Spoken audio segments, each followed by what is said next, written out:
Hi everyone, and welcome to week 5 of our Lent pilgrimage, where we're going through Psalm 84. Do you remember that in the very first week I told you that there were going to be some power verses that would be good to memorize? The first one was the opening verse. How lovely is your dwelling place, O Lord Almighty. We talked about how that's a good one to use as a prayer when you see something beautiful. And whether it's in a church or outside, just in the beauty of God's creation, you can just shoot up a little arrow prayer of praise to God, just like a little high five, like, God, you are awesome for creating this, right? So the next power verse we're getting to today, and this is verse 5. Blessed are they whose strength is in you, whose hearts are set on pilgrimage. This is really the heart of the whole psalm right here. So let's dig into it more deeply and we can talk about why this is a really good little nugget of truth to have stored away in your memory. So first of all, what does it mean by blessed are those whose strength is in you? If I say my strength is in God, what does that mean? Before I really gave my life to Christ, I believed that my strength was in what I could do, what I could accomplish. And when you live that way, there's always an underlying fear. What happens when I can't achieve up to this level anymore? What happens if I start to slip, or if someone else outshines me?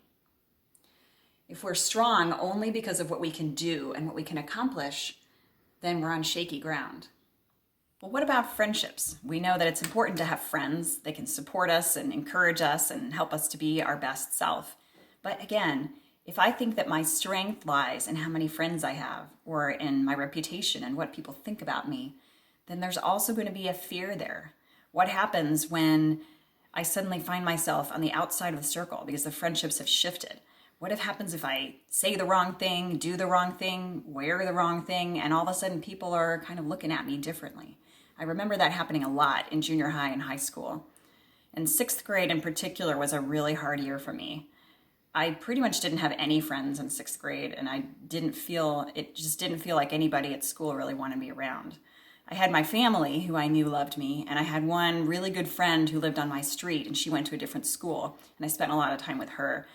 But going to school was always a hard experience. I did not feel strong. I felt weak. I felt very small. But what I didn't know at the time was that God was with me that whole time. And yeah, that was a hard year, but it didn't break me. It didn't destroy me. God was with me and things got better and I got stronger. And now I know my strength comes from belonging to God. I connect to Him in prayer and He infuses His strength into me. I go to Mass and I receive Him in the Eucharist. And I connect with His Word in the Bible, and He pours His strength into me. And it's the same for you and for everyone who believes in Him. And here's the really good part. We don't have to be afraid of losing our strength because God is always there for us. Even when we mess up, we sin, or we have struggled to believe, He is always there. All we have to do is turn to Him. And we don't have to have perfect faith, just connecting to Him as often as we can and not giving up. Moving closer to heaven one step at a time. And that's what it means to have our hearts set on pilgrimage. So a pilgrimage means going someplace new. It means going on a journey and getting closer to God and letting God lead us. So the writer of the psalm was on his way to Jerusalem on an actual physical journey, but you and I can go on a pilgrimage in our hearts if we're letting God take us someplace new, letting Him teach us things, letting Him change us a little bit. On the Rooted website, www.wearerooted.net, on the Lent page, there's a PDF file of a roadmap that I suggested you could print out and write down for yourself some kind of like a focus for your Lent journey for this year, 2021. Something that you'd like to be moving towards or be moving away from.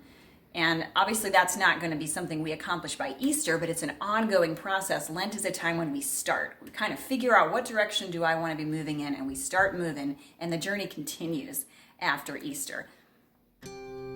For example, maybe you feel like you'd like to start moving away from complaining about people a lot, and you'd like to start moving towards being more patient with other people's faults. Or maybe you're one of those people that's really critical of themselves and you'd like to move away from that and start moving towards seeing yourself the way God sees you. Or maybe you don't really have anything in particular that you want to move away from, but you know that you would really like to move towards having a stronger faith in God. We can all probably think of something that is worth striving for, with God's help. Because a pilgrimage is a holy journey, and it can be a challenging journey, and we have to have Jesus as our traveling companion. So let's finish by reading a few more verses of Psalm 84.